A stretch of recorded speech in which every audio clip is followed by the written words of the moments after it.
quisiéramos comenzar la segunda actualización de este año. Me permito presentarles al doctor Carlos Gallardo. El doctor Carlos Gallardo es oncólogo médico, actualmente está trabajando en la Fundación Arturo López Pérez y es quien va a moderar esta charla. A la vez les quiero recordar que el próximo mes, ya entre el 24 y el 26 de agosto, tenemos nuestro congreso de la Sociedad de Oncología Médica en Santa Cruz y esperamos que todos ustedes asistan a ello. Están cordialmente invitados. Carlos.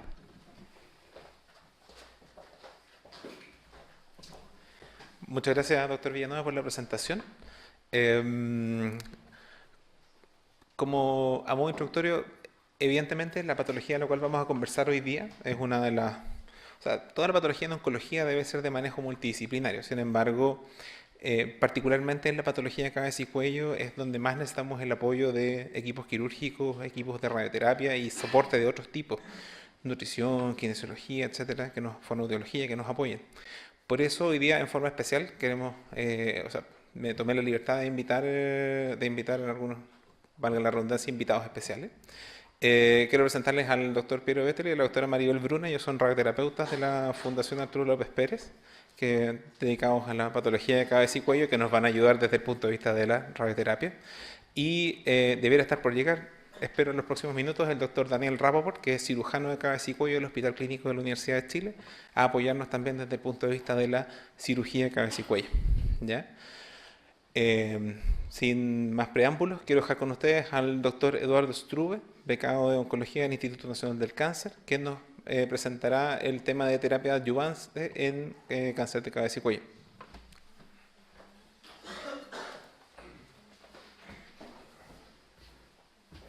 ¿Se va a proyectar?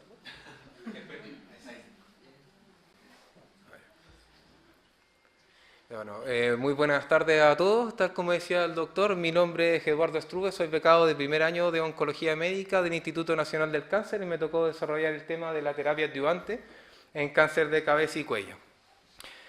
Antes de comenzar la presentación, voy a hacer una salvedad de que los carcinomas nasofaringios y en general los carcinomas de los senos maxilares, de las cavidades perinasales, mejor dicho, no están contemplados ya, debido a que la gran mayoría de los estudios no los incluyen, digamos, unos metaanálisis que vamos a revisar. Ya, pues para comenzar a modo de introducción, un caso clínico se trata de un paciente sexo masculino de 48 años de edad, tiene dentro de los factores de riesgo para el cáncer de cabeza y cuello, como ustedes conocen, ¿no es cierto?, fumaba, tenía un índice de paquete de años de 15, era consumidor de OH en forma ocasional por lo que refiere él, y de entonces antecedentes familiares de cáncer destacaba que tenía su papá cáncer de próstata. El motivo de consulta por el que va al médico, inicialmente al odontólogo, este paciente, un dolor y un aumento de volumen en la región del tercer molar izquierdo. Lamentablemente no pude tener acceso a las imágenes de escáner, pero les traje una radiografía panorámica donde se puede observar, ¿no es cierto?, está el defecto que compromete, digamos, la estructura cortical de la mandíbula. El TAC del cuello, además de mostrar esta masa tumoral de 3,4 por 5,7 por 3 centímetros con compromiso óseo que se evidencia en la radiografía, también describe como hallazgo una adenopatía ipsilateral a donde está la lesión de 13 por 6 milímetros. Se estudió si poseía enfermedad diseminada, en ese contexto se hizo un TAC de tórax que no mostraba otro hallazgo de enfermedad metastásica. Se presentó en el Instituto Nacional del Cáncer al Comité de Cabeza y Cuello, donde se decidió cirugía, fue evaluado, tal como refería el doctor Gallardo, por un equipo multidisciplinario, y dependiendo de los hallazgos de la anatomía patológica, a la biopsia, ¿no es cierto?, determinar si se beneficiaba o no de adyuvancia. Bueno, para hacer hincapié a lo que refería el doctor, en general los pacientes que tienen lesiones de cabeza y cuello son sometidos a cirugías bien cruentas, digamos, con postoperatorios complejos. Ya en el caso de este caballero se realizó una maxilectomía izquierda con una cirugía comando, como definen los cirujanos de cabeza y cuello, donde también se reseca el peroné y con eso se hace un implante, ¿no es cierto?, por el segmento óseo que se reseca de la mandíbula. El diagnóstico de anatomía patológica habla de la biopsia de un tumor de 5.5 por 5 por 8 centímetros, la histología de un carcinoma espinocelular infiltrante bien diferenciado Y con respecto a los bordes, hacer hincapié, el borde medial estaba a menos de 1 milímetro, el borde inferior era positivo, el borde lateral estaba a menos de 1 milímetro, se resecaron 28 linfonodos, de los cuales 5 estaban positivos, pero no presentaban micrometástasis capsulares. El resto de las glándulas que se resecaron debido a la intervención resultaron negativas para compromiso neoplásico. Ahí hay otra radiografía panorámica, ¿no es cierto?, para que se haga una idea de más o menos de la cirugía y de la reconstrucción que se le debe realizar al paciente. Este paciente actualmente, esto fue el año 2014, actualmente el paciente está en buena condición general. Bueno, como refería el doctor, él tuvo un apoyo fonoaudiológico, kinesioterápico, nutricional tremendamente importante, y con eso tuvo una buena evolución y hasta el momento se encuentra con vida en buena condición general, funcional, desde el punto de vista de su cirugía y sin evidencia de recidiva local o a distancia. Entonces, para entrar un poco en el tema, la terapia adyuvante, primero hablar, ¿no es cierto?, de lo que existe, digamos, antes de la quimioterapia, que era la cirugía y radioterapia para optimizar el control loco-regional. ¿Y qué es lo que había encontrado estos resultados? Que la recurrencia local del cáncer de cabeza y cuello le bajaba el 30% con radioterapia, la sobrevida a 5 años era de 40%, pero había un problema con lo que es el riesgo de recurrencia a distancia, que llegaba entre el 19 y el 21%, como vamos a ver, y los autores se dieron cuenta que cuando el paciente quedaba con una resección incompleta, vale decir R1 o macroscópico R2, y había también presencia de extensión extracapsular, el riesgo de recurrencia aumentaba en forma significativa hasta el 61%, y la sobrevida también decaía en forma significativa. Consideraciones, ¿no es cierto?, ¿qué pacientes tienen indicación de recibir terapia adyuvante? La NCCN, la primera versión del año 2017, sugiere terapia adyuvante cuando hay R1, ¿no es cierto?, o márgenes positivos, de decirlo de alguna otra forma, extensión extracapsular, ya, eso no hay duda que tiene indicación de radio y quimioterapia concomitante, pero también plantea la NCCN, a diferencia de otras guías que revisé, que frente a invasión linfovascular, perineural, tumores PT3, T4, múltiples nodos positivos y nodos positivos en nivel 4 y 5, también sugerían adyuvancia basado en qué? En el estudio de Leo Ortiz del 22931, que lo vamos a revisar más en detalle, en el cual los pacientes tuvieron una mejoría en el punto de vista de sobrevida y se incluyeron pacientes que poseían este tipo de lesiones que los asumieron como de alto riesgo, a diferencia de otros estudios que vamos a ver, donde principalmente los márgenes y la extensión extracapsular le dan el mayor riesgo al paciente. Entonces, para definir lo de los riesgos, ¿no es cierto?, el doctor Bernier, el doctor Cooper, que son autores de 2 trabajos que vamos a revisar más adelante, unieron ambas casuísticas, el Orticido 2931 y el RTOG 9501, y que se dieron cuenta, a su izquierda están los criterios de la elegibilidad de ambos estudios, donde para la EORTC, ¿no es cierto?, están los criterios que es el etapa 3-4, el compromiso perineural, el compromiso vascular, además de los márgenes positivos y la extensión extracapsular. Por otro lado, el RTOG, ¿no es cierto?, hablaba de factores de alto riesgo que tuvieran márgenes positivos, extensión extracapsular, y 2 o más nodos comprometidos en el estudio preoperatorio. ¿Qué es lo que definieron estos autores? Encontraron que al unir ambos datos de ambas poblaciones, los pacientes que se beneficiaban de radioquimioterapia concomitante eran los pacientes que tenían extensión extracapsular o bordes positivos. Los pacientes que no presentaban extensión extracapsular ni márgenes positivos no tenían beneficio de agregar quimioterapia a la radioterapia. Entonces, después de este trabajo, se definió, como ven acá, están las curvas, ¿no es cierto?, de sobrevida. En las de arriba, digamos, son ambos trabajos, el EORTC y el RTOG, ¿no es cierto?, pacientes que tenían márgenes positivos o extensión extracapsular positiva, donde se ve que hay una diferencia estadísticamente significativa desde el punto de vista de la sobrevida, con respecto a los pacientes que están abajo, que no tenían, ¿no es cierto?, márgenes positivos ni extensión extracapsular, donde se vio que el efecto de la quimioterapia no mejoraba la sobrevida. Están las P indicadas. Este análisis de ambos estudios. Este es el primer metaanálisis que encontré, que es del año 2000, que era para definir el beneficio que tenía agregar quimioterapia para mejorar el control loco-regional y local y a distancia. Pacientes con cáncer de cabeza y cuello escamoso, ¿no es cierto?, no metastásico, tumores de cavidad oral, orofaringe, hipofaringe y laringe. Como vamos a ver en todos los metaanálisis, son los tipos de pacientes que incluyen en los estudios. No se evalúa en este estudio del año 2000, no se evalúa el estatus P16, que vamos a ver más adelante en otro metaanálisis que está incorporado.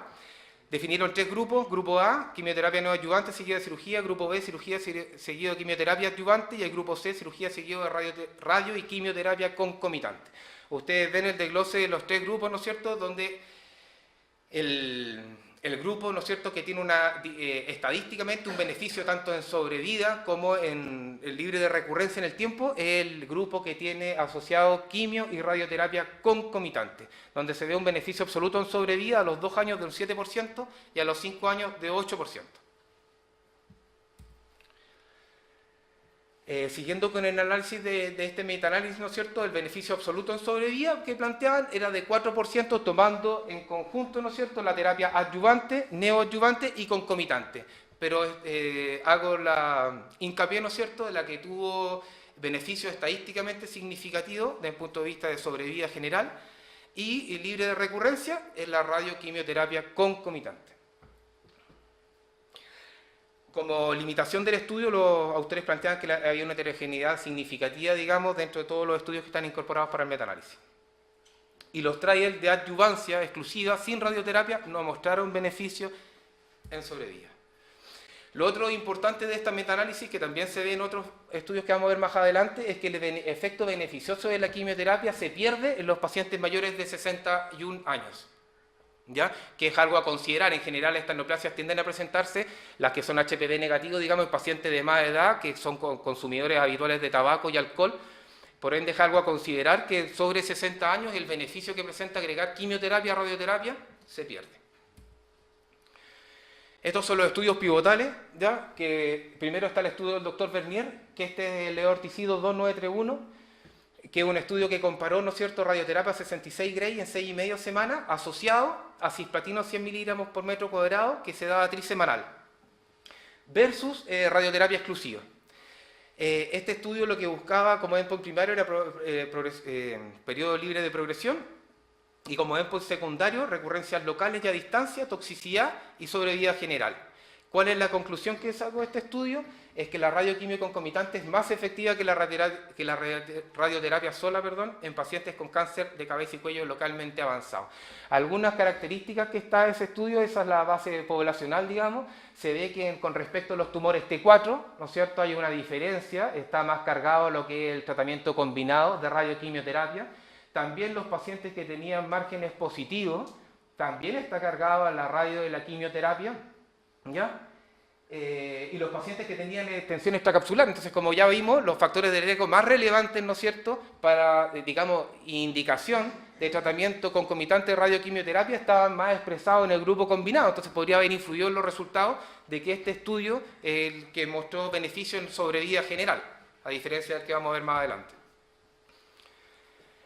Con respecto a la toxicidad, es un tema tremendamente relevante. El 41% de los pacientes que recibieron terapia combinada presentaron toxicidad versus el 21% del grupo de terapia sola. Eso fue una diferencia, como ven ustedes, estadísticamente significativa. Donde destacaba la leucopenia, la neutropenia, disfagia, complicaciones óseas y otras que pueden leer. Pero los pacientes que recibieron quimio radioterapia concomitante tuvieron mejoría, ¿no es cierto?, en la progresión, en la sobrevida libre de progresión, con un hazard ratio de 0,75, y en sobrevida general con un hazard ratio de 0,7. Las curvas de Kaplan-Meier están a su izquierda. El tiempo estimado de sobrevida fue de 32 meses para el grupo de radioterapia exclusiva versus 72 meses para el grupo que recibió terapia concomitante.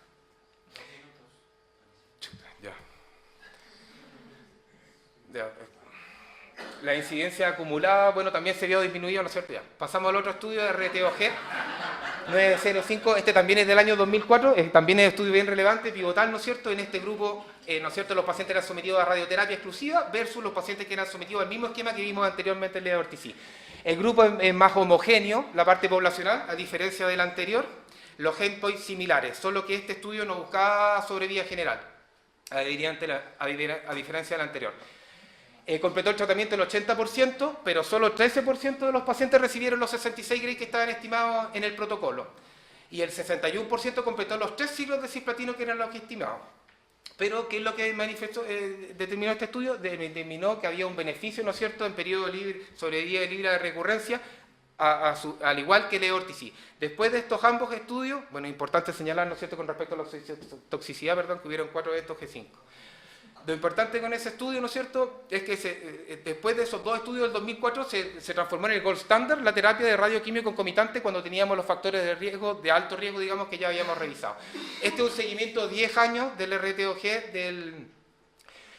que vimos anteriormente y que es importante, por eso lo coloqué, que el efecto de la falla, el control loco regional que vimos, que evidenciamos en los primeros 5 años, ¿no es cierto?, se pierde a los 10 años. Y no hay un mayor beneficio de agregarle quimioterapia a radioterapia a los pacientes, salvo en los pacientes que tenían la intención extracapsular o márgenes positivos. Se vuelve a repetir ese factor de riesgo, digamos, como relevante y como indicación de radioquimio concomitante. Este otro metaanálisis, ya esto buscaba determinar, ¿no es cierto?, si este beneficio de la radioquimio que habíamos visto en los estudios anteriores se modificaba con respecto al territorio donde estaba la localización del tumor primario, y vemos que se mantiene el beneficio independiente de la localización, tanto en cavidad oral, orofaringe, laringe como hipofaringe. Bueno, lo otro que determinó este estudio, ¿no es cierto?, es que la terapia con platino era superior a los otros esquemas. Estos metaanálisis incluyen lo que es neoadyuvancia y adyuvancia. Por eso hago hincapié, digamos, en la monoterapia con platino, porque se incluían otros esquemas. Y también relevante lo de los mayores de 60 años, que se pierde el beneficio que se ve en los otros grupos. Bueno, esto me lo voy a adelantar. Este otro metaanálisis también me lo voy a pasar. Ya, donde se vio, esto es un seguimiento, ¿no es cierto?, es del 2009, los anteriores que veníamos era del 2005, y el 2009 se ve que el beneficio absoluto en sobrevida es 6,5 años para todo lo que es quimioterapia, tanto neoadyuvancia, adyuvancia, como concomitante. Ya, esto, ¿no es cierto?, estos no son pacientes operados, me quedan 2, un poquito, doctor. Pacientes con cáncer de cabeza y cuello localmente avanzados, pero estos son pacientes no operados, ya a diferencia. Pero ¿por qué lo coloco? Porque aquí incluyen, ¿no es cierto?, el cetuximab, y que se encontró que que era bien tolerado, ¿no es cierto?, un estudio que el control loco regional fue de 24 meses en la asociación de radioterapia más cetuximab versus 14,9 meses la radioterapia exclusiva. Estos son pacientes no operados, ¿ya? Y el beneficio absoluto en sobrevida a 3 años sí fue del 10%. ¿Ya? Y me pareció relevante porque algunos autores plantean que, digamos, los resultados, los beneficios que se ven con este estudio, si bien los pacientes no son operados, son similares a los que tienen los pacientes con la radioquimio concomitante. Y en este caso las toxicidades son menores. La única toxicidad que es mayor, digamos, que no se alcanza a ver lamentablemente, es el rash acneiforme que describen, ya que era más significativo. Pero en general tuvieron mejor... Ya. No, doctor, la última no.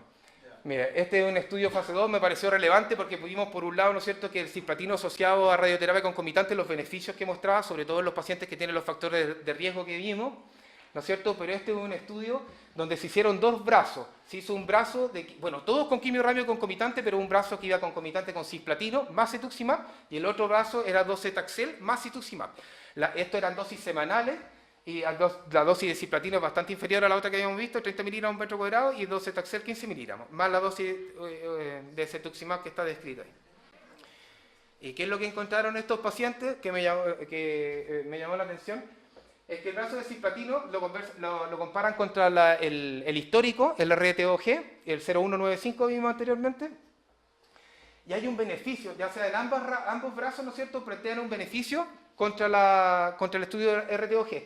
Pero el brazo de docetaxel, a diferencia del brazo de cisplatino, la recurrencia de distancia en cisplatino es del 27,5% y la recurrencia de distancia en docetaxel es 19,6%. Ya, de eso es algo que no se había logrado modificar anteriormente, la recurrencia a distancia. En general fluctuaban entre el 20 y el 30%. Por ende, me pareció relevante, digamos, igual es un fase 2, pero el beneficio que eventualmente podrían aportar los taxanos en el control de la enfermedad de la recurrencia a distancia. Solamente una palabra, ¿no es cierto?, en los estudios posteriores, ¿no es cierto?, como hemos visto en los anteriores del 2014, ya se sabe, ¿no es cierto?, que el STAT determinar, ¿no es cierto?, la presencia del virus papiloma humano en los cánceres orofaringeos lo transforma en una enfermedad completamente diferente, digamos, a la que es secundaria a los factores de riesgo más clásicos como el alcohol y el tabaco, y se ve también que los pacientes independientes de la terapia que reciban, si es con es decir, todo radioquimioterapia asociada, digo yo, pero cisplatino o docetaxel, hay un beneficio significativo, ¿no es cierto?, en las curvas con respecto al paciente que es P16 positivo, que es el amarillo, versus el P16 negativo, que es el azul. Se repite, ¿no es cierto?, en todas las curvas. A modo de conclusión, esto lo encontré en el Clinical Trials, se cerró el 2013, todavía no se presentan resultados, pero va a poder dilucidar un poco, ¿no es cierto?, qué esquema de radioquimio concomitante es mejor para los pacientes. Si, ¿no es cierto?, el esquema asociado cisplatino, que ya conocemos y que tiene evidencia demostrada y actualmente el gold standard, o verlo como resulta, digamos, de este esquema asociado a docetaxel y cetuximab. Como conclusiones, ¿no es cierto?, cuando está indicada la adjuvancia quimio-radio concomitante, indicada frente a márgenes positivos y o compromiso ganglionar extracapsular, ya lo vimos, ¿no es cierto? Siempre, obviamente, como en toda la práctica oncológica, ¿no es cierto?, nuestro paciente tiene que estar en buenas condiciones para tolerar el tratamiento. En general, los pacientes que vemos en los estudios son performance 1 o 0. Pacientes menores a 65 años, considerar, ¿no es cierto?, que el efecto de la quimioterapia se pierde. Considerar la toxicidad aguda y tardía, me pasé rápido un metaanálisis, pero un metaanálisis evaluaba ya en el seguimiento a largo plazo, ¿no es cierto?, la toxicidad tardía derivada del tratamiento, y se vio que llegaba hasta el 4% en el grupo de quimio radio concomitante versus 0% en el grupo de radio exclusiva. El esquema, ¿no es cierto?, el gold standard que como había referido, bueno, ya eso sería. Vamos.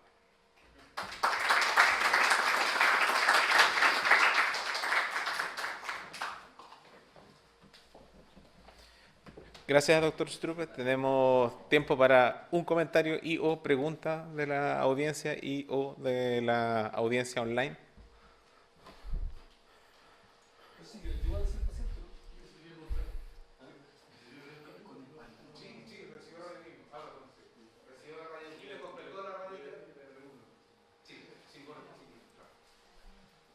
¿Y con qué esquema? Radioterapia por 6 semanas y media, 60 Gray, más los 3 ciclos de cisplatino, semanales, 100 miligramos por metro cuadrado. Aquí está.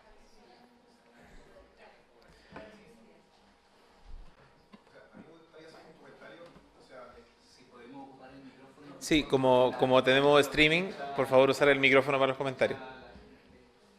Básicamente, bueno, estamos todos de acuerdo que dos factores de riesgo son categóricos prácticamente, el R1 y el compromiso extracapsular. Hay un tema con la adyuvancia que es sumamente importante, que es el factor tiempo. O sea, los pacientes cuando pasan, de esto, deberían completar el tratamiento desde que inician la cirugía hasta que finalizan la radioterapia, básicamente en 11 semanas. De hecho, es tan significativa la pérdida de control local que uno puede alcanzar, que puede pasar de 75% a 35 40% a las 13 semanas. Por lo tanto, un elemento que no está evaluado, pero eventualmente se puede comentar, es que a pesar de que el paciente no tenga todos los factores de riesgo, eventualmente se podría considerar optimizar, por ejemplo, con quimioterapia, un paciente que probablemente por diversos motivos no está alcanzando el tiempo para finalizar. Uno lo puede anticipar, por ejemplo, un paciente que lleve 6-7 semanas y recién empiece a planificar su radioterapia. Por lo tanto, es algo que se podría eventualmente discutir, aunque no es algo que sale en todas las pautas.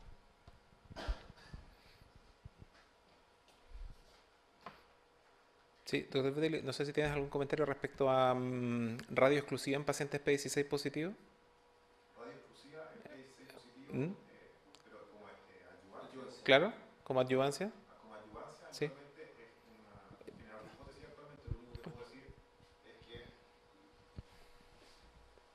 los pacientes eventualmente van a tener un mejor pronóstico, pero todavía no sé si tengo que descalar en ese setting de pacientes. Lo mismo está pasando con radioquimio definitiva. Por lo tanto, hay algunos fase 2 que están andando, pero actualmente lo único que podría yo decir es un tema pronóstico. El paciente le va a ir mejor, pero no descalaría por ningún motivo. Muchas gracias. Siguiendo entonces con las presentaciones, no sé si, perdón, si hay alguna otra pregunta. Ya.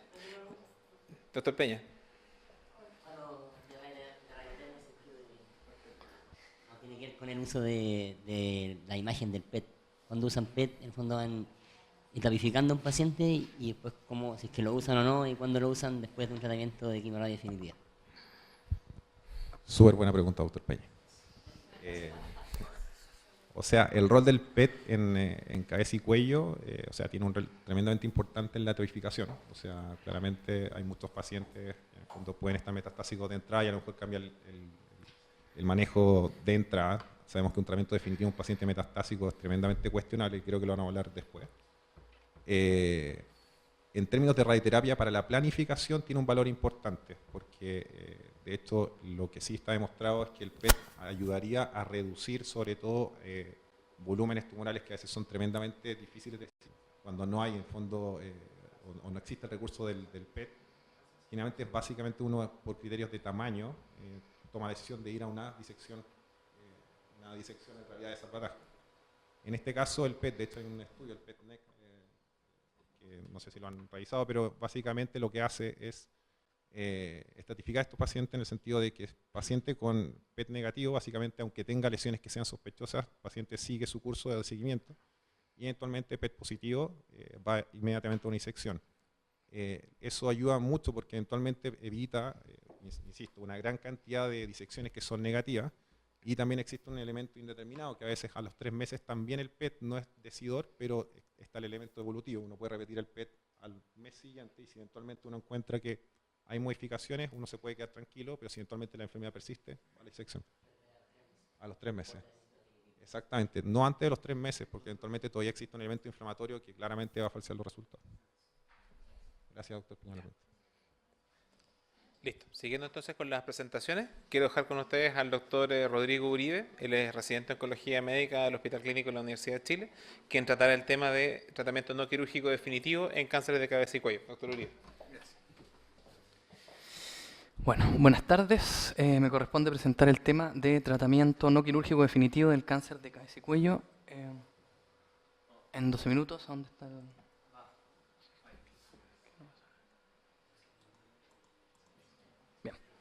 Ok.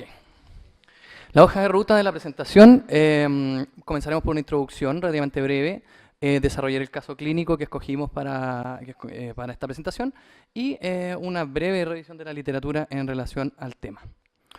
Como introducción, bueno, sabemos que los carcinomas escamosos de cabeza y cuello dan cuenta de más del 95% de los cánceres de esta región.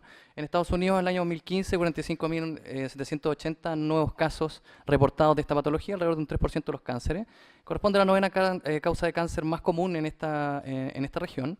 Y la tasa de prevalencia y la mortalidad ha ido relativamente en disminución. ¿Qué tenemos en Chile? Hay pocos casos, o sea, hay poca descripción en la literatura. Me encontré esto que está publicado hace un par de años en una revista ontológica, en realidad, que es una revisión que se hizo de datos del Instituto Nacional de Estadística. Y la tasa bruta de mortalidad, según esta revisión, en este país es de 1,25 por cada 100.000 habitantes, correspondiendo un 70% a hombres y un 28,92% mujeres, y como en la mayoría de la literatura mundial, ¿no es cierto?, acumulándose la incidencia y la mortalidad en las edades más tardías de la vida, sobre los 60 años particularmente. Nos vamos a acercar en esta oportunidad a un cáncer que va a presentar, que es de la región orofaringea, ¿no es cierto?, cuyas sobrevividas en etapas 4 se aproximan a los 30% a 5 años, 28% según la literatura. El caso clínico en cuestión corresponde al de una mujer de 52 años, radicada en Iquique, sin antecedentes mórbidos oncológicos relevantes, excepto por el hecho de ser tabáquica, que había suspendido el tabaquismo 2 años antes de consultar, un IPA de 2, alcohol social, sin exposiciones laborales significativas o tóxicas, y con sus screening por lo menos ginecológicos al día. La paciente comenzó a presentar en septiembre del año 2015 un cuadro respiratorio alto que no se dio del todo con tratamiento sintomático y con tratamientos antibióticos, persistiendo la sintomatología, en particular odinofagia, disfonía ocasional, presencia de disfagia sólidos y en ocasiones otalgia, que eran intermitentes. A la anamnesis dirigida, esta paciente consultó primero en Iquique, no dijo haber tenido baja de peso, ni haber notado ningún aumento de volumen cervical significativo, y se presentó con un performance status ECOG de 0. El primero fue vista en Iquique por otorrino y después fue vista acá en Santiago, en el Hospital Clínico, donde se mantuvo su seguimiento. La constatación del otorrino es que había una lesión hacia la izquierda de la mucosa de la base de la lengua, de consistencia firme, más bien blanquecina, aproximadamente unos 3 centímetros en la naso indirecta, y la adenopatía yugular epigástrica bilateral estaban grandes y de consistencia firme. Traía desde su estudio que le pidió el otorrino de Iquique una resonancia donde destacaba la presencia de una masa sólida amorfa del piso de la boca hacia la izquierda, con compromiso del espacio sublingual y parcialmente el seno piriforme del mismo lado de 35 a 40 milímetros descrito en el eje cefálico, 20 y 20 milímetros en los otros ejes, y además la presencia de adenopatías de aspecto necrótico bilaterales en las cadenas cervicales 2 y 3, la mayor al lado izquierdo de 35 por 17 milímetros. Se hizo la nasofibrolaringoscopía en el febrero del 2016, perdón, es un error, que también demostraba la misma presencia de la lesión submucosa, con poco compromiso del receso piriforme izquierdo, del pliegue arieteno epiglótico izquierdo y de la base de la lengua. Se realizó una biopsia quirúrgica en marzo del 2016, de nuevo es un error, demostrándose la presencia de un carcinoma escamoso infiltrante poco diferenciado, con permeación vascular, particularmente en el repliegue derecho, y también con compromiso arieteno epiglótico izquierdo y epiglótico de las muestras tomadas. Fue presentada esta paciente a comité oncológico, se le pidió estudio de tapificación y etapificada correspondía a un carcinoma escamoso grado 3 de base de lengua, etapa 4A, un CT4A N2M0, y se postuló esta paciente para tratamiento definitivo con radioquimioterapia que se llevó a cabo en el IRAM, con esquema de cisplatino 100 miligramos por metro cuadrado, la paciente en 1.4 metros de superficie, y 70 grados en 35 fracciones. Se planificó el tratamiento, se hizo una gastrotomía endoscópica en abril y una evaluación por dental que dio el pase para el tratamiento. Inició el 25 de abril su quimioterapia, presentó toxicidad aguda, tinnitus e hipoacusia izquierda, que fueron persistentes y que la verdad es que persisten hasta el día de hoy, requiriendo un ajuste de una disminución del 15% de las dosis de quimioterapia después del primer ciclo. Y posteriormente algunas otras toxicidades variables en el resto de los ciclos, hiperpigmentación cervical, mucositis variable entre grado 1 y 3, particularmente estomatitis linguales, y algo de dolor cervical. Completó su radioquimioterapia el 8 de junio del año 2016. Esta es la imagen con la que se presentó a la quimioterapia. Pongo las flechas para hacer hincapié a la mano derecha, izquierda en realidad, de la lesión con captación de realce heterogéneo en la base de la lengua al lado izquierdo, y al lado izquierdo va a hacer hincapié en una de las adenopatías, la más grande de 35 milímetros y necrótica. Después de tratarse, la paciente fue seguida, se siguió con distintas imágenes. Voy a presentar algunas. Un PET-CT que se pidió en octubre del año 2016, que presentó una disminución significativa de la masa tumoral a 25 milímetros de diámetro, sin captación del radiotrazador y sin adenopatías necróticas, solamente imágenes sugerentes de cambios postactínicos. Esta es una imagen, es un escáner de junio del 2017, donde se demuestra, ¿no es cierto?, a mano derecha la desaparición de las adenopatías y a mano izquierda lo que quedó residual del tratamiento. Esta imagen la incorporo, es una imagen de un PET-CT que se hizo en junio del 2017, porque la paciente en el último escáner, la verdad es que hubo una descripción un poco dudosa de si había aparecido o había crecido la lesión al lado derecho de la lengua. Por lo tanto, se buscó aclarar si es que había habido algún tipo de progresión, que el CT, o sea que el PET-CT negó, porque no había captación del radiotrazador, no había crecimiento de elementos ni nuevas adenopatías. Y se hizo una nasofibrolaringoscopía de control recién en junio, que tampoco evidenció la presencia de residuo tumoral, con una orofaringe totalmente funcional. En relación a esto vamos a hablar de brevemente un par de estudios de quimioradioterapia definitiva. A principios de los años 80 recién se empieza a usar en forma más masiva el cisplatino como parte del tratamiento combinado con radioterapia para los carcinomas de cabeza y cuello. Y este estudio, que es uno de los que mencionó el doctor antes de Piñón, de Francia, buscó corroborar el beneficio que se había demostrado en metaanálisis previos que consideraban estudios de entre el 63 al año 90, de alrededor de un 4% en sobrevida de la quimioterapia, subiendo de un 32 a un 36% de sobrevida global. Es un gran metaanálisis que consideró 93 RCT con 17.346 pacientes y cuyo endpoint primario fue la sobrevida global. Vemos en el forest plot a mano izquierda, ¿no es cierto?, cómo se sugiere además desde el principio que la radioquimioterapia concomitante parece ser superior, ¿no es cierto?, a las otras modalidades de uso de la quimioterapia en estos pacientes. En este mismo metaanálisis, además, se encontró que existía una diferencia absoluta, ¿no es cierto?, en la sobrevida otorgada por la radioquimioterapia concurrente de alrededor de un 6.5%. y que en radioquimioterapia concurrente, en comparación con la radioquimioterapia con inducción de agentes citotóxicos, el beneficio era para todos los endpoints, tanto primarios como sobrevida global, con un hazard ratio de 0.9, y los secundarios también, sobrevida libre de eventos y fracaso regional. Una de las ventajas de este metaanálisis es que tiene una poca heterogeneidad, a pesar de tener tantos estudios comparables, por lo tanto la consistencia de los resultados es bastante fiable. Tiene un mayor poder estadístico por haber agrupado a nuevos casos desde el año 90 en adelante, sin haber hecho variar la estadística de los metaanálisis previos. Y lo otro que se encontró también es que cualquier esquema de quimioterapia, según este, porque agrupaba todos los esquemas de quimioterapia, polio o monodroga tenían beneficio.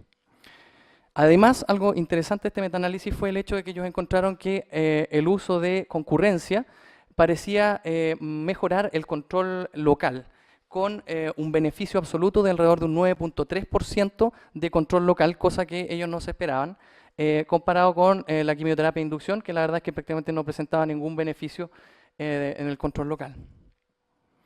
Otro de los estudios que quería citar en este minuto es el RTOG. Esta es el seguimiento prolongado, cuando se revisó a 7.8 años de seguimiento. Consideró 721 pacientes, todos etapas 3 o 4, de cáncer oro, hipo o laringio. 360 pacientes randomizados a radioterapia estándar versus 361 pacientes randomizados a radioterapia acelerada.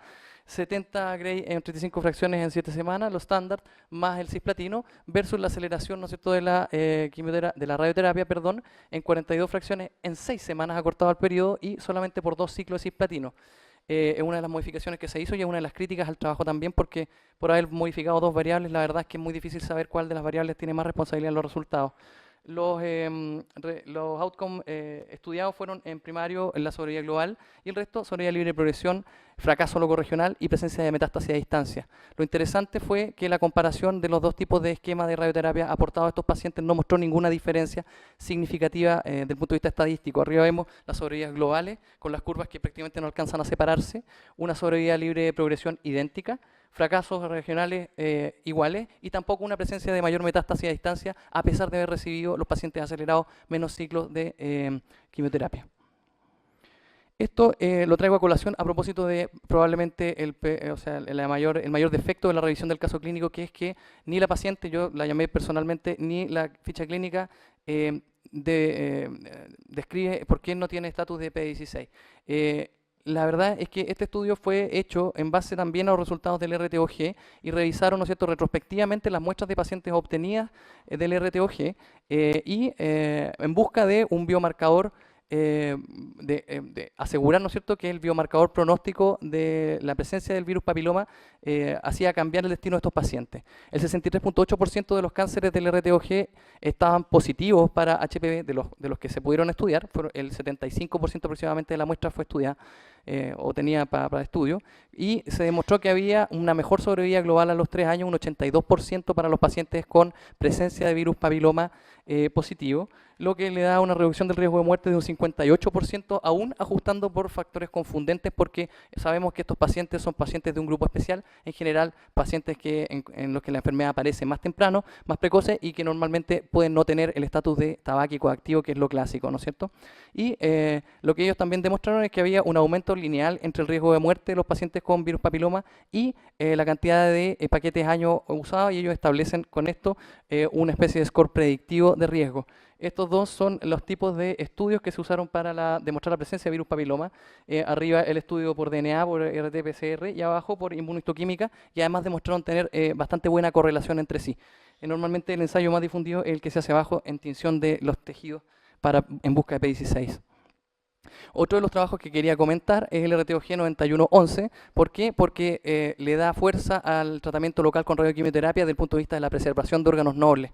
Acá el estudio consistió en 520 pacientes, también etapas 3 y 4, cánceres glóticos o supraglóticos, que lo randomizaron en 3 ramas. Una rama con inducción, 169 pacientes, una rama concomitante con 173 pacientes y una rama donde solamente se daba radioterapia en fraccionamiento estándar.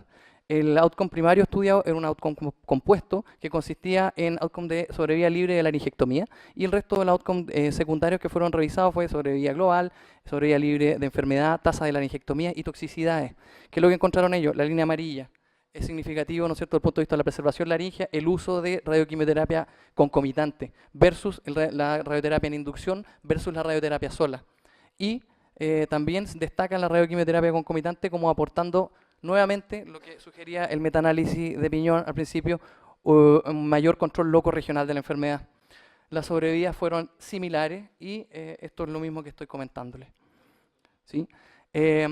Por último, este ensayo también lo comentó el doctor que me precedió, donde se muestra, ¿no es cierto?, radioterapia con cetuximab versus radioterapia sola en el tratamiento del carcinoma escamoso de cabeza y cuello. 213 pacientes en la rama sin cetuximab, 211 pacientes en la rama con cetuximab, que se les administró 400 miligramos iniciales y después 250 miligramos por metro cuadrado semanales. El endpoint primario estudiado fue la duración del control locorregional. No fue estudiado como primario la sobrevida global. Y como endpoint secundario sí entró la sobrevida global, la sobrevida libre de progresión, la tasa de respuesta y la seguridad. Nuevamente hincapié, como hizo el doctor, ¿no es cierto?, en las bajas toxicidades del cetuximab, salvo por el rash acneiforme importante, con toxicidad de grado 3 y 4 más o menos alta. Lo que demostró también era que le resultó probar el endpoint primario, donde la progresión locorregional o muerte es un compuesto, también se vio favorecida con un hazard ratio de 0.68. Lo vemos acá, claramente se separan las curvas. Y en la medida en que pasa el tiempo de seguimiento, fueron seguidos a 54 meses, aún así se mantiene el beneficio.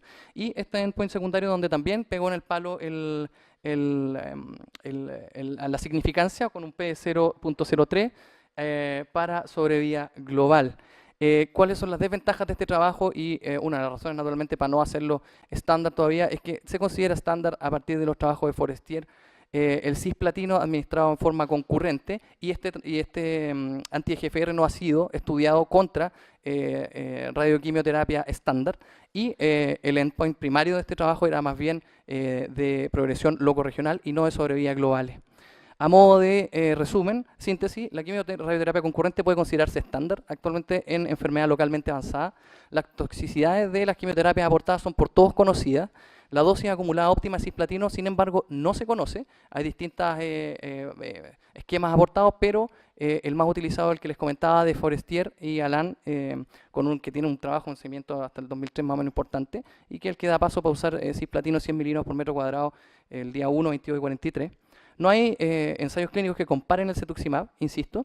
Y por último, es importante, y aquí digamos hacemos el mea culpa, o hago yo el mea culpa, de que esta paciente no tenga el estatus P16 demostrado, aunque sabemos que en este minuto no hay evidencia suficiente como para soportar un tratamiento orientado según el estatus P16 todavía. Así como bien dijo el doctor, el radioterapeuta que comentó recién, efectivamente parece razonable que los diseños de los estudios ahora establezcan diferentes cohortes de pacientes según si presentan o no el HPV o el P16 como subrogado para reducir las toxicidades de la radioquimioterapia local concurrente. Eso es todo. Gracias.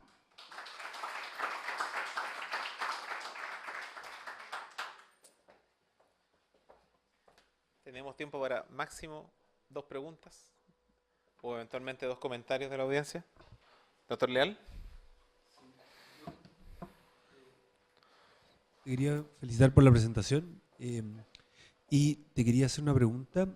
Bueno, tú dijiste que lo estándar es hacer cisplatino cada 3 semanas, ¿no es cierto? Sin embargo, algo que ve mucho, digamos, es hacer cisplatino semanal. Entonces, yo no sé si tú encontraste alguna evidencia de hacer eso o bien reemplazar el cisplatino por carboplatino, que también, como te digo, es una práctica que uno ve. A ver, en relación al cisplatino semanal, la verdad es que no encontré ni busqué dirigidamente nada de evidencia en relación a eso. Lo que sí está escrito y se ve de vez en cuando es que muchas veces incluso el tercer ciclo los pacientes no lo pueden hacer por toxicidad ya del cisplatino, ya que obligan a diferir. Lo que sé es que en carboplatino hay estudios, por ejemplo el GORTEC 9902, que es el estudio francés, donde compararon radioterapia estándar contra radioterapia acelerada, contra radioterapia hiperacelerada sola. Usaron carboplatino con 5-fluoracilo. Ese es el que yo recuerdo como usando carboplatino y estaba dentro de las tasas, en ese estudio por lo menos resultaba ser más o menos similar el control que conseguía la radioterapia estándar con carboplatino 5-fluoracilo, si uno lo compara con lo conseguido por cisplatino. en trisemanal.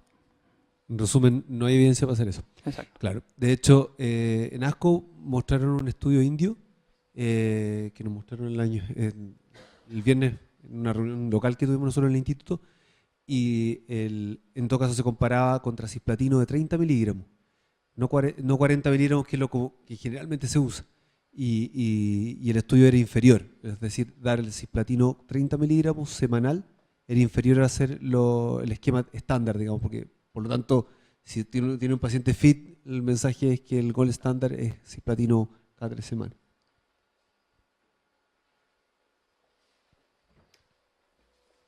No sé si hay algún otro último comentario. Si no, Y esta es una pregunta súper práctica porque vemos dos perfiles de pacientes. Un paciente joven, en el fondo, que generalmente tiende a ser más perfil HPV, pero vemos el paciente que no está justamente en los estudios, que tiene más de 70 años, que probablemente no es un buen candidato, por ejemplo, para quimioterapia.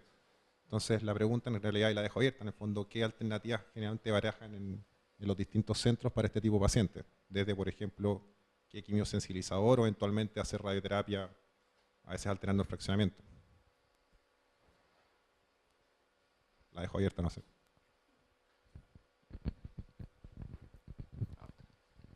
Bueno, la verdad es que no hay nada estándar, pero en realidad lo que uno hace en la práctica, ¿cierto? Si es un paciente no fit, en general no importa mucho la edad. A pesar de que no hay, los estudios no muestran pacientes mayores de 70, si están en buenas condiciones, uno comienza con los 100 miligramos por metro cuadrado o quizás con una reducción del 85%, pero lo que decía el doctor Uribe, al final estos pacientes terminan no recibiendo el tercer ciclo.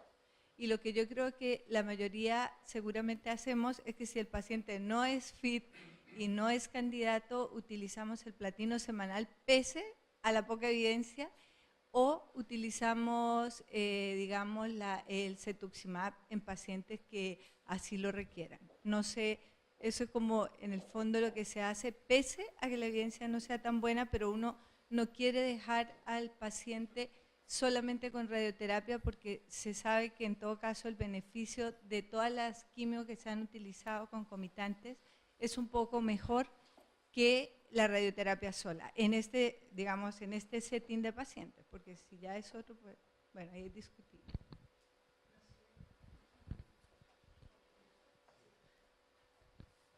Efectivamente, el esquema semanal es atractivo, pero hay dos estudios que demuestran, el indio que comentaba José Luis y otro coreano, que es inferior a la dosis en el fondo estándar de 100 miligramos.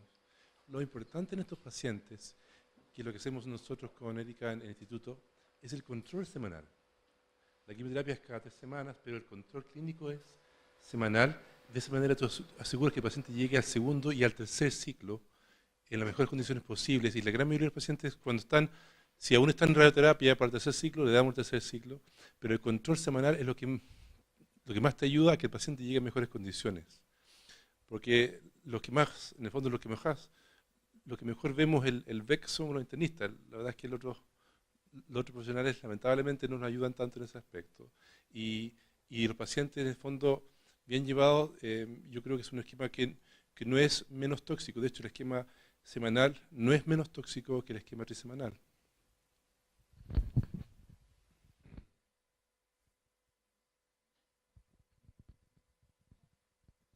Solamente cortito respecto a la pregunta anterior, ¿no es cierto? Yo creo que efectivamente el paciente que no puede recibir quimioterapia por la edad, por la función renal, por alguna otra comorbilidad, ese es el paciente que debería recibir cetuximab en realidad, porque ahí donde tenemos evidencia a nivel 1, de hecho, que apoya esa estrategia cuando no podemos usar quimioterapia.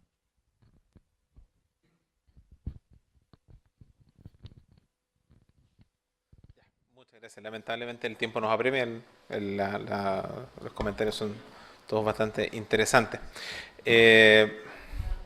Para seguir con las presentaciones.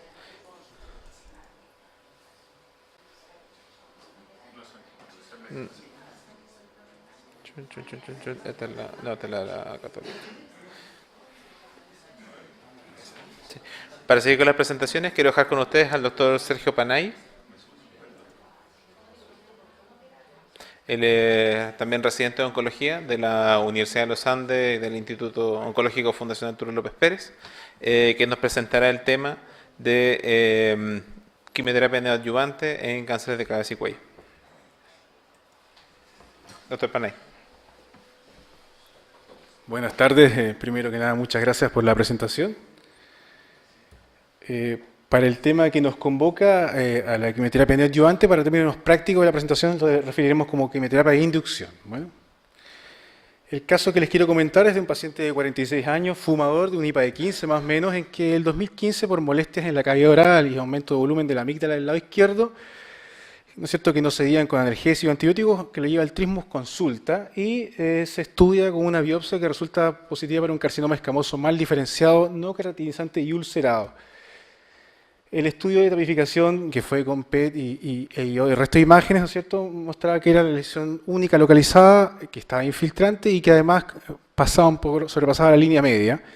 El resto del estudio resultó negativo para extensión de enfermedad y el diagnóstico fue un carcinoma escamoso de orofaringe CT4N0M0 de la mitad de la izquierda, que en su oportunidad se presentó al comité y se decidió quimioterapia de inducción con esquema, ¿no es cierto?, de TPF, ¿no es cierto?, y luego apoyado de quimioterapia, de quimiorradioterapia con 70 Gray en 35 fracciones.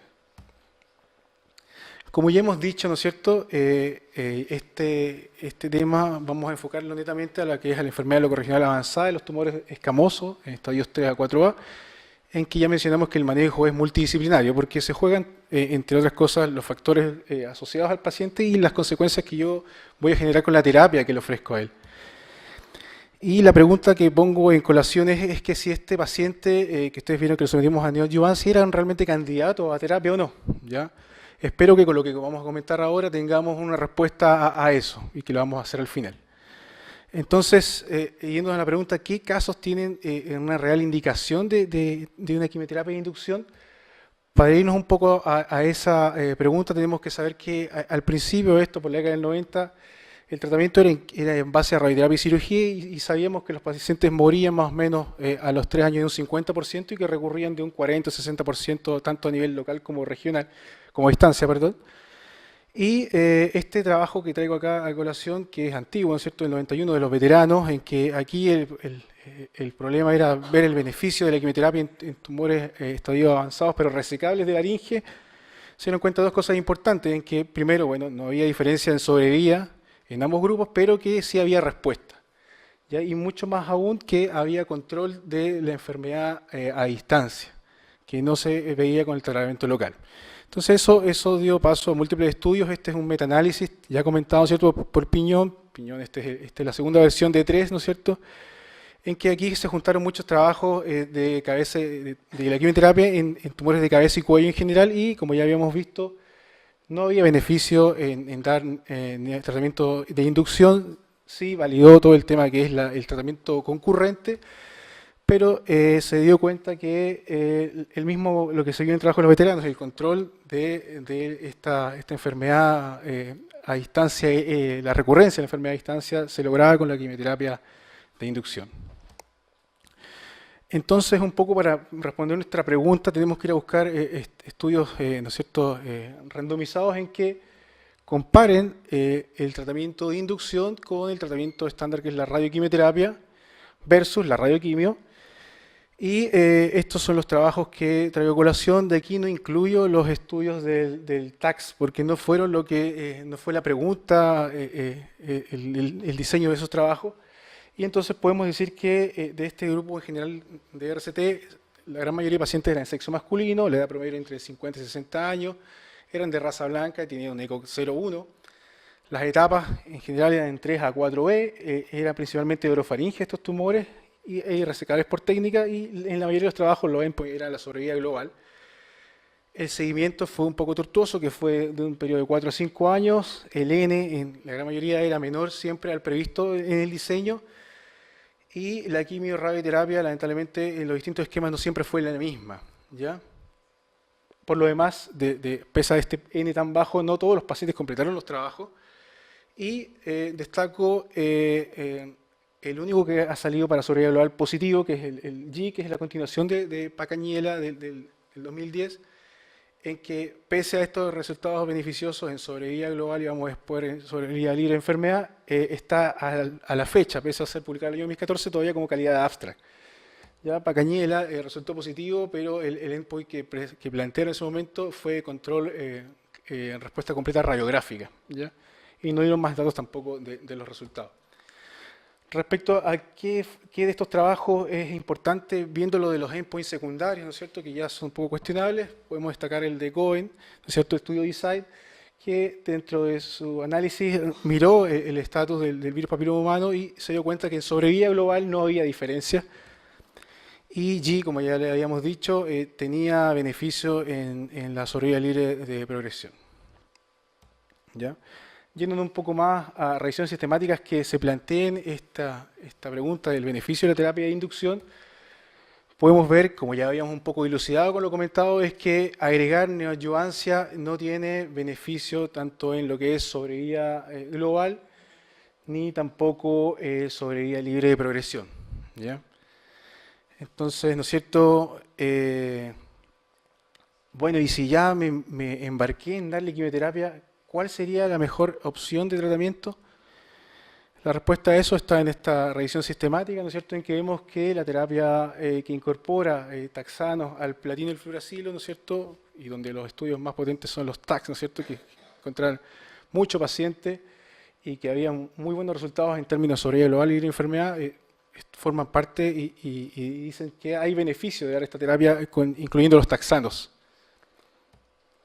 ¿Ya? Y bueno, y la pregunta es, ¿qué toxicidades además debiese esperar si yo someto a mi paciente a tratamiento? En esta revisión sistemática se puede ver que para el periodo de inducción la leucopenia fue la más frecuente de las complicaciones hematológicas, se vio la neutropenia febril. Recordar que los pacientes que recibían TPF iban con terapia estimuladora de colonia, y de las no hematológicas la mucositis, ¿ya? Periodo de inducción, y de los pacientes que completaban la inducción y la quimio-radio concomitante, ¿no es cierto? La neutropenia febril desde el punto de vista hematológico era lo más relevante, con un riesgo relativo de desarrollarla de 11 veces. ¿Ya? El dolor fue lo hematológico, la mucositis de las otras complicaciones. Entonces, ¿es nuestro paciente un candidato real a la quimioterapia de inducción? La verdad que con lo que tenemos a la fecha podríamos decir que no hay evidencia que lo avale. Sí hay información de que en los estudios no diseñados para esta pregunta, como son, ¿no es cierto?, los TACs, hay cierto beneficio sobre ella agregando taxanos a la terapia, pero no sabemos bien todavía qué pacientes son los realmente beneficiados.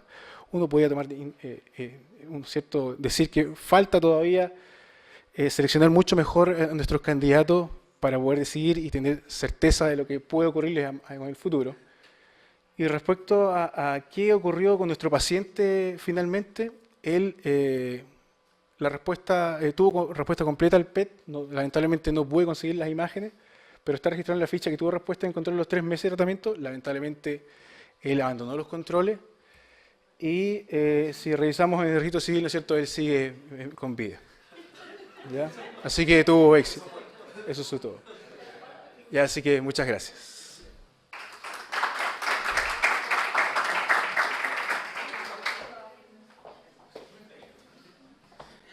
Muchas gracias, doctor Panay, por la presentación. ¿Tenemos tiempo también para un par de comentarios o preguntas? Doctora Miller.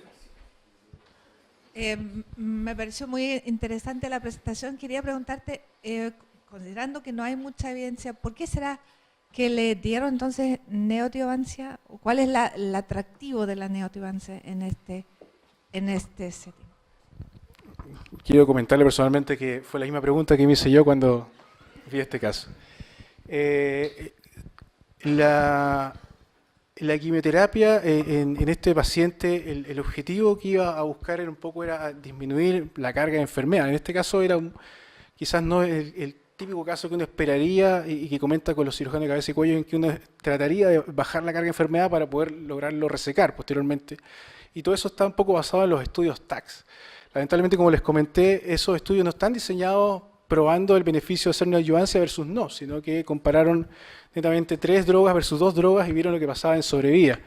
Y ellos mostraron que tenían una sobrevida media por lo menos de 70 meses, los controladores versus los 2 drogas que eran de 30, y que en sobrevida en porcentaje era un 62 versus un 48%, lo que era súper significativo. Entonces, eso seduce mucho a poder tomar esta decisión, ¿ya? Pero con lo que hay hoy en día, hasta hoy en día, lamentablemente, con ese estudio de G, ¿no es cierto?, que estamos todavía todos esperando a ver si sale algo y por qué salió tan bueno, no podemos decir cuál es el mejor paciente que se beneficie del tratamiento. Muchas gracias por la respuesta, porque de verdad yo creo que el cabeza y cuello nos enseña en el fondo que la respuesta del tumor no necesariamente se traduce en un beneficio en sobrevida. Porque es atractivo la neoadjuvancia. ¿Por qué? Porque uno ve que cómo se achica la cosa, el tumor, ¿no? Entonces es muy atractivo porque la respuesta es muy clara y evidente y sorprendente a veces, ¿no? Pero así como se achica rápidamente, también crece rápidamente, de nuevo. Y entonces el atractivo que creo que tiene esta estrategia es que uno ve cómo responde. El problema es que si no se ha podido demostrar que esto realmente se traduce en un endpoint significativo para el paciente, que es la sobrevida libre de progresión local o libre de sobrevida global, ¿no? Entonces hay que realmente someterlo a ese rigor científico antes de hacerlo estándar. Yo creo que esta es una opinión personal. Yo no veo mucho cabeza y cuello en general, pero lo que me ha tocado ver y por la conclusión que también he llegado después de analizar esto, es que los pacientes que se podrían beneficiar de esto son los pacientes que quieren la preservación de órganos. Es decir, los pacientes que en el fondo no se quieren someter a una laringectomía, ¿no es cierto?, con toda la toxicidad locorregional que puede tener, y uno quiere hacer una estrategia de preservación. Esos son como los mejores candidatos. De hecho, todos los estudios TACS, la mayoría son pacientes de tumores glóticos, en el fondo, supraglóticos, infraglóticos. Entonces, como en ese escenario, yo creo que es como el grupo que más deberíamos hacer esto si es que lo indicáramos alguna vez, creo yo. Esa es mi opinión personal. Último comentario, doctor Bettoli. Yo ahí igual pongo un poco en tela de juicio esa aceleración. Es cierto que es muy, o sea, teóricamente es tentador, por ejemplo, tratar de conservar un órgano, eventualmente si yo logro citoreducción, pero desde el punto de vista de radioterapia los campos no se modifican. O sea, yo tengo que tratar prácticamente lo mismo que tenía antes. No existe, insisto, evidencias para reducir mis campos ni mis dosis según la respuesta a la quimioterapia. Y ojo, que muchas veces estas lesiones tremendamente groseras, si no son candidatos para la conservación de entrada, probablemente incluso hasta después de la inducción o el tratamiento que hagamos, también vamos a lograr una conservación, pero de un órgano disfuncional. Y eso a lo mejor incluso en términos de calidad de vida puede ser peor para el paciente. A veces la laringectomía incluso puede ser la mejor, a pesar de que parece tremendamente cruento, pero si eventualmente estamos frente a un órgano que ya de entrada no está funcionando, probablemente la mejor estrategia para su calidad de vida justamente sea la laringectomía. Y otro punto importante es que los dos randomizados que más se repiten o más se comentan, que es el Paradigm y el Decide, primero se criticó que no estuvieron bien diseñados. Desde el punto de vista, por ejemplo, no se consideró el HPV como un elemento importante, por lo tanto hay un problema en el cálculo del diseño del tamaño muestral. Los dos no tenían el poder suficiente para encontrar diferencias, entonces uno podría decir, a lo mejor faltó poder para encontrar las diferencias. Tenemos un metaanálisis que también bota un poco al sol esa aseveración. Y en segundo lugar, es que también están estos análisis de subgrupos, es decir, bueno, a lo mejor los pacientes que no son HPV y los pacientes que tienen N voluminoso, que eso lo mostró el Decide, probablemente tendrían un beneficio. Y ahora justamente creo que el año pasado en ASCO se presentó también el Vortex, el 2007-02 creo, que justamente randomizaba inducción versus no inducción en este grupo de pacientes HPV negativos con alta carga tumoral. Y los pacientes en el fondo no tiene ningún beneficio, el 25% de los pacientes no terminan la radioterapia, hay un 7% de mortalidad en la rama de inducción, y lo que es más interesante, después está el análisis del National Cancer Database. Básicamente tendrían una tendencia a menor sobrevida, y se repiten los números, 25% no completan la radioquimioterapia, 7% mortalidad. Por lo tanto, yo creo personalmente que la inducción no tiene cabida. En todo caso, perdón, y eso para hacerte el contrapunto, en el fondo, en general, la inducción está indicada en los pacientes que van a ir a cirugía. En el fondo, en los candidatos a cirugía, porque para radioquimioterapia, ahí sí que yo estoy de acuerdo contigo. Estoy de acuerdo contigo. Entonces, yo creo que ahí es la pregunta para allá, para el cirujano. ¿Qué opina? ¿Hay algún impacto en el fondo? ¿Te cambia el tratamiento quirúrgico? De hecho, nosotros en cirugía tenemos la misma consideración que en radioterapia, porque si uno lo considera que gracias a la inducción o a la neoadyuvancia con quimioterapia o con quimioradioterapia el tumor se achica, todo el tejido necrosado y la inflamación alrededor uno debería considerarla como contaminado desde el punto de vista oncológico. Entonces, al final, la discusión que tienen los comités cuando se logra hacer resecable un tumor que es irresecable es qué margen le voy a dar. Porque si uno quisiera darle un margen de seguridad real de tratamiento oncológico, debería dar el mismo margen que estaba con el tumor antes del tratamiento que logró reducirlo. Y con intención primaria, la verdad que no hay nada publicado, pero en las recidivas uno sí ve que los márgenes salen negativos en terreno que está irradiado, en terreno que tiene este edema, perifibrosis, y las recidivas son ahí mismo, porque justamente salen negativos y tiene que quedar enfermedad microscópica, que es la que después vuelve la recidiva y estos pacientes que rápidamente se va aproximando cada recidiva hasta que el paciente se muere. Entonces, el esfuerzo por hacer resecable a un paciente, a veces uno logra hacer una resección, pero que en la práctica uno como cirujano en la cabeza de uno piensa en el tumor antes del tratamiento, cosa de tratar de dar un margen de seguridad oncológica real. Porque si no va a salir negativo, pero vamos a tener una recidiva precoz en esta zona que al final es necrosis con enfermedad microscópica probablemente.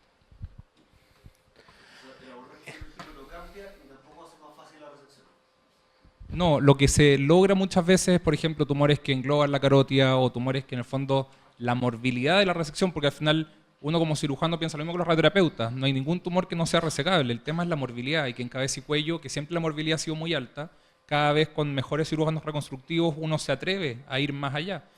Pero el tema es, si logramos que se reduzca y era un tumor que abrazaba la carótida, claro, voy a conservar la carótida, pero ¿cuál es la posibilidad real de que haya enfermedad microscópica pegada a la adventicia a la carótida? Y probablemente es muy alta. Entonces, lo que uno espera como cirujano, a pesar de que sacó el tumor macroscópico, uno confía que la radioterapia finalmente logre controlar esa enfermedad microscópica sin tener esta masa tumoral gigante. Pero uno de alguna manera asume que en ese edema peritumoral probablemente va a haber enfermedad microscópica y uno debiera considerarlo más como un R1 que como un R0 con un tremendo margen de seguridad. Lamentablemente es interesantísima la discusión, pero lamentablemente por razones de tiempo tenemos que dejarlo hasta acá. Quiero dar paso a la última presentación. Quiero dejar con usted al doctor Francisco Ortega, que es residente de Oncología Médica de la Universidad Católica, quien tratará el tema de enfermedad metastásica en cáncer de cabeza y cuello. Doctor Ortega. Gracias. Hola, yo soy Francisco Ortega.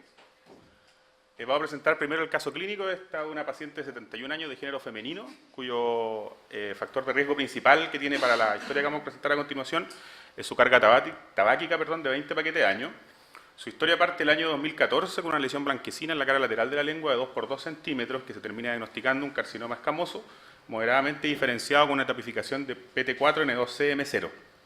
En ese momento se opera, dado la extensión extracapsular y todo lo que hemos visto hoy día, ¿cierto? Se hace adyuvancia con quimio y radioterapia con cisplatino semanal en ese momento. Y en junio del 2015 hace su primera recurrencia, tanto local, con una masa submandibular derecha, que es lo que vemos en las imágenes que ven en la diapositiva, y además metastásica con una adenopatía biliar izquierda de 17 milímetros. En el PET-CT se ve lo mismo, la masa tumoral del piso de la boca y además sus adenopatías torácicas, y en ese momento recibe su primera línea de tratamiento con cisplatino 5FU más cetuximab, 5 ciclos desde julio a octubre del 2015. En junio del 2016 realiza una nueva recurrencia tanto local y además locorregional en la glándula tiroides con lesiones hipodensas confluentes y además adenopatías mediastínicas. Con ese caso en la mente vamos a hablar un poco de lo que se refiere al cáncer de cabeza y cuello, que se agrupa recurrente metastásico, ¿cierto?, cuando se tiende a estudiar. Y lo primero que yo quiero, y la idea de esta presentación es llevarse las primeras 3 diapositivas donde lo primero que tenemos que ver cuando tratamos un paciente de estas características es ver el escenario clínico donde estamos parados. Primero, si es que el paciente recibió o no recibió terapia sistémica. Segundo, si la terapia sistémica que recibió fue multimodal o no fue multimodal. Tercero, si esta terapia ya recibió una terapia y una segunda línea de tratamiento. Si la enfermedad es oligometastásica, si tiene una recurrencia que es solo regional. ¿Ya? Eso primero como escenario clínico. Como segunda cosa que tenemos que ver cuando tendemos a tratar a un paciente es ver los factores pronósticos del mismo, las características del paciente, su ECOG o performance status, su histología, su respuesta a quimioterapias previas, si el cáncer fue o no fue asociado a HPV y características propias del paciente como si ha bajado de peso, tabáquico o las comorbilidades. Y con eso, los escenarios clínicos asociados al objetivo de nuestro tratamiento, asociados a los factores del paciente y a otros que son muy importantes como los factores sociales o previsionales, dado las terapias que vamos a presentar a continuación, uno decide o define el tratamiento a seguir. Yo creo que estas 3 diapos son las principales que yo creo que se lleven, dado que todo el resto se puede leer. Como primera opción, la quimioterapia, ¿cierto? La quimioterapia clásica original fue asociar el cisplatino con el 5-FU, tanto cisplatino como carboplatino, en varios estudios de los años 90, este es un estudio del año 92, donde comparan ciso carboplatino con 5-FU versus metotrexato, y vemos que las tasas de respuesta son superiores con la combinación de la terapia, con sobrevidas que son levemente superiores y que son bastante pequeñas, ¿cierto? 6,6 meses, pero con toxicidades grados 3-4 bien altas, 33% principalmente dado por la toxicidad hematológica, anemia y neutropenia, y también gastrointestinal principalmente dado por náusea y vómito. Después, otra de las terapias que también puede ser considerada estándar como quimioterapia inicial o de primera línea en este tipo de pacientes son la terapia de platino más taxano. En este estudio del año 2005 del JCO, 204 pacientes fueron sobre la terapia que era que el CF versus cisplatino con plaquitaxel. Vemos que las tasas de sobrevida son similares, con sobrevida un año de 41 versus 32% y tasas de respuesta también cercana al 30%, pero el CF tuvo mayor toxicidad hematológica, principalmente nuevamente dado por neutropenia y anemia, y gastrointestinal, dado por náusea y vómito, hasta un 20% grado 4. ¿Ya? Respecto a la medicina personalizada, vemos en este cuadro que se ha estudiado distintas estrategias, ¿cierto? Panitumumab, gefitinib, pero solamente un estudio de terapia personalizada y de inmunoterapia ha mostrado resultados en sobrevida global, que son los destacados en el cuadro y los que nos vamos a referir a continuación. El primero es el estudio Extreme, donde se agrega cetuximab a la terapia que se considera estándar, que es el cisplatino 5-FU o carboplatino 5-FU, y esta terapia asociada mostró un aumento significativo en la sobrevida global de 10 meses versus 7.4 meses, y además un aumento en la sobrevida libre de progresión, que es lo que vemos en las curvas alrededor. Respecto a la tasa de respuesta, también es superior, llegando a un 36% versus un 20% de la combinación, también estadísticamente significativo. Respecto a los efectos adversos, están todos ahí, pero yo les quise destacar que son similares, excepto los efectos adversos que ya son conocidos del cetuximab, como son la reacción cutánea, la hipomagnesemia, y en este caso hubieron 9 pacientes que hicieron sepsis, incluyendo uno con shock séptico, que no está muy claro por qué lo hicieron, pero que fueron distintos entre las dos ramas. ¿Ya? Así que, básicamente, cetuximab aumenta tasa de respuesta, aumenta sobrevida global, con una toxicidad que es aceptable y que es característica sin aumentar otras toxicidades. ¿Qué hacemos en el otro escenario clínico que vimos, que es el escenario de la enfermedad recurrente? Aquí no existen estudios que evalúen específicamente este subtipo de paciente. Entonces tenemos que hacer una balanza entre el paciente y la enfermedad. Esto es una balanza dinámica donde las comorbilidades, el estado general, el performance status del paciente se ponen en contrapunto con la terapia utilizada previamente, el intervalo de tratamiento de progresión y la respuesta que tuvo o no tuvo el tratamiento para definir una terapia eventual segunda línea. ¿Y qué hay en segunda línea? Bueno, en segunda línea lo que está de moda, por así decirlo, lo que se viene y lo que ya está activo es el uso de inmunoterapia. Todo cambió, por así decirlo, en el año 2016, cuando salen varios estudios que tienen que ver con el uso de inmunoterapia. Nos vamos a referir primero al pembrolizumab, en el estudio Keynote 012, donde pacientes con cáncer de cabeza y cuello escamoso metastásico o recurrente son evaluados con 2 tipos de terapia. Una cohorte inicial, que es pembrolizumab cada 2 semanas en 10 miligramos por kilo, o pembrolizumab en la cohorte expandida de 200 miligramos cada 3 semanas en dosis fija. Y la diferencia que tenían, que en la primera el PL1 tenía que ser positivo por requisito mayor al 1% y en la segunda no. En la siguiente diapositiva vamos a ir viendo paralelamente cuáles fueron los resultados tanto de la cohorte inicial como de la cohorte expandida. A tu mano derecha, la cohorte inicial. Primero, como estudio fase 1, uno de los objetivos primarios, como vimos en el diseño, es evaluar la seguridad, y vemos que los efectos adversos, mostrárselos todos nuevamente para ver que son bastante menores o chiquititos, 2% en la mayoría, y la principal dado por fatiga. ¿Ya? Con respecto a la tasa de respuesta, vemos que las tasas de respuesta son en general cercanas al 18%, efecto que se ve potenciado en pacientes que son HPV positivos, ya que son medidos a través de inmunohistoquímica con la medición de P16, y vemos que las tasas de respuesta pueden llegar hasta un 25% en la cohorte inicial y hasta un 30% en la cohorte expandida en caso del HPV positivo. O sea, segunda conclusión que podemos ver, que el tratamiento de inmunoterapia, las respuestas serían potenciadas en pacientes HPV positivo. Con respecto a la sobrevida global, son estudios de una rama, ¿cierto? Fase 1, la sobrevida global de la primera cohorte son 13 meses, la segunda 8 meses, y la sobrevida un año del primer estudio son 51% y el segundo a 6 meses 59%. En la curva de la derecha se ven tres curvas, ¿cierto? La curva de más arriba es en relación al HPV. Vemos que el HPV no solamente se relaciona a beneficio en tasa de respuesta, sino que habría también un beneficio en la sobrevida global. En el segundo no lo miren. Y esta diapositiva es solo de la cohorte extendida, dado que ellos no exigen PDL1, pero aún así hicieron el estudio para medirlo. Y este es un análisis exploratorio que es bastante interesante porque ellos tratan de definir si es que medir PDL1 en tumor y en células inmunes es mayor predictor de respuesta que solamente medirlo en células tumorales. ¿Ya? Y vemos que ellos encuentran que sí, que pacientes que tienen este score hecho por PDL1 positivo tanto en tumor como en células inmunes tienen como un predictor de beneficio o de tasa de respuesta en los pacientes que lo tienen, y además eso se vería reflejado en la probabilidad tanto de tener mejor sobrevida libre de progresión como de sobrevida global. Así que sería no algo que esté validado todavía, sería algo que se seguiría explorando.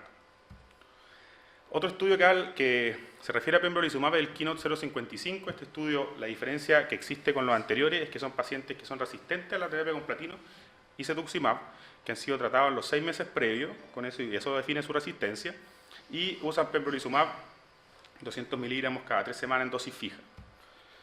Vemos acá que la tasa de respuesta también son del 16%, pero en este estudio no se vería mayor potenciación por el HPV, ¿ya? Son estudios, como digo, fase 1, exploratorio, y que muestran 1% de respuesta completa. Un paciente tuvo una respuesta completa, que también es interesante. Con respecto a la sobrevida global, lo definido son 8 meses de mediana de sobrevida y la sobrevida libre de progresión bien chiquitita de 2 meses, con las curvas que son las características de los estudios de inmunoterapia. Y vemos lo mismo que hablamos de las tasas de respuesta, que en el caso de la recurrencia o la resistencia al tratamiento, de la resistencia al tratamiento, si el tumor es o no es HPV, no tendría mayor significancia en este subtipo de pacientes.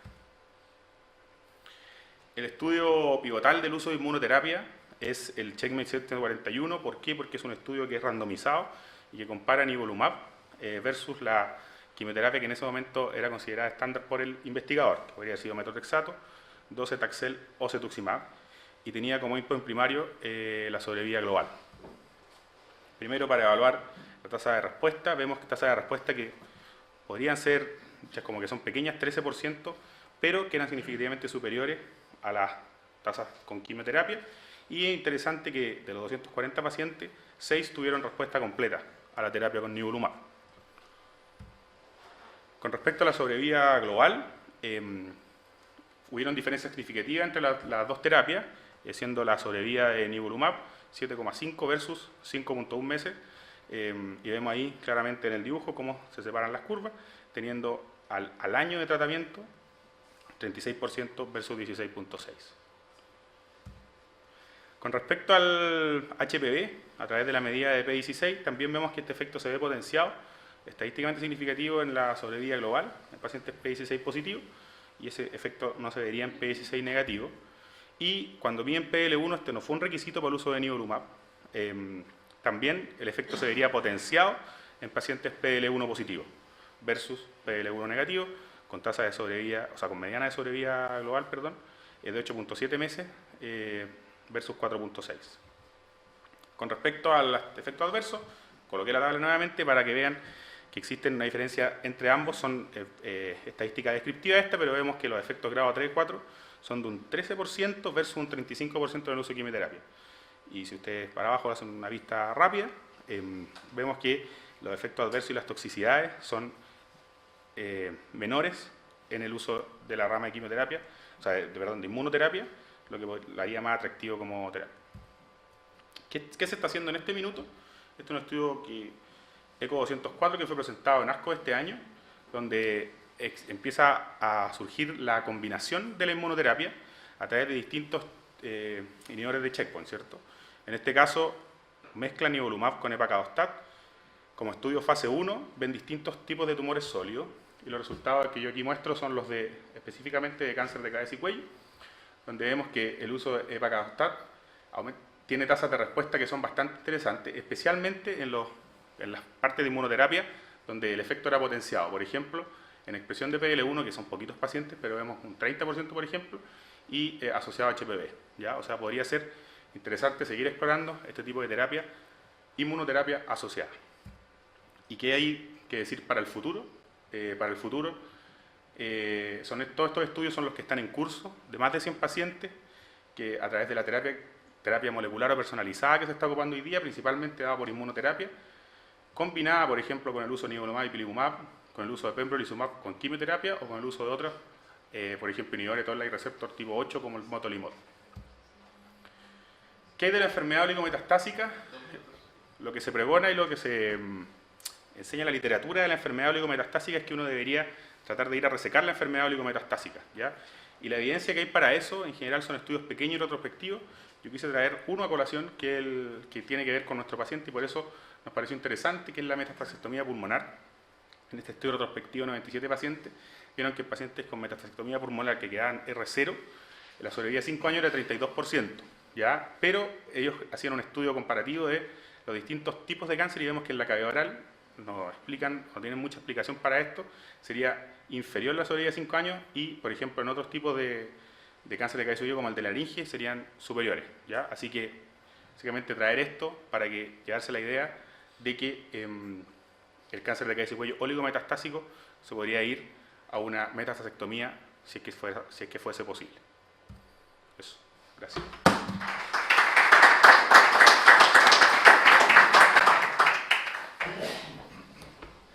No somos hermanos. Muchas gracias, doctor Ortega. No, aunque ustedes no lo crean, Para evitar el murmullo. no fuimos separados al nacer.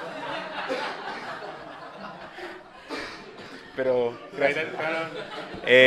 Tenemos espacio para, nuevamente, un par de comentarios, 2 preguntas, antes de cerrar la discusión. Fuera de los comentarios familiares, digamos. Tengo que hablar con mi papá. Doctor Galindo.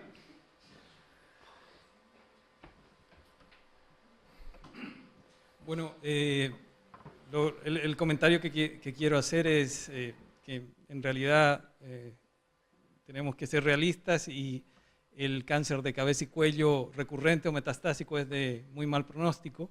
Sin embargo, hay varios estudios que son bastante esperanzadores. Sin embargo, todavía los resultados son no muy buenos. Yo tengo harta esperanza en los resultados que pueden venir en los próximos años, sobre todo el Keynote 048, que combina pembrolizumab con quimioterapia y lo compara contra quimioterapia, ya que en los estudios en cáncer de pulmón de esa combinación los resultados han sido bastante buenos. Así que lamentablemente creo que, siendo realistas, la terapia en este setting de los pacientes con cáncer de cabeza y cuello todavía está al debe, y creo que la esperanza está en la combinación de diferentes drogas.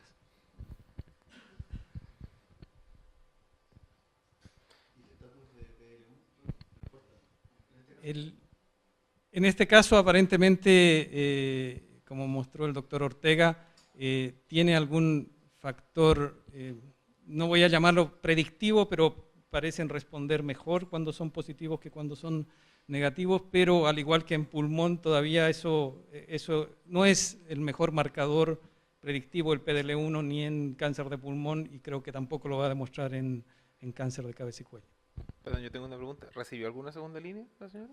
No, la verdad es que se planteó en ese momento inmunoterapia, esto fue el año pasado, y por motivos previsionales fue imposible. Ya, pues agradecemos a todos su presencia, agradecer nuevamente al doctor Rappaport, a la doctora Bruna, al doctor Vetoli por acompañarnos en esta sesión. y queremos dejarlo invitados para una próxima sesión educativa de la Sociedad de Oncología Médica. Muchas gracias.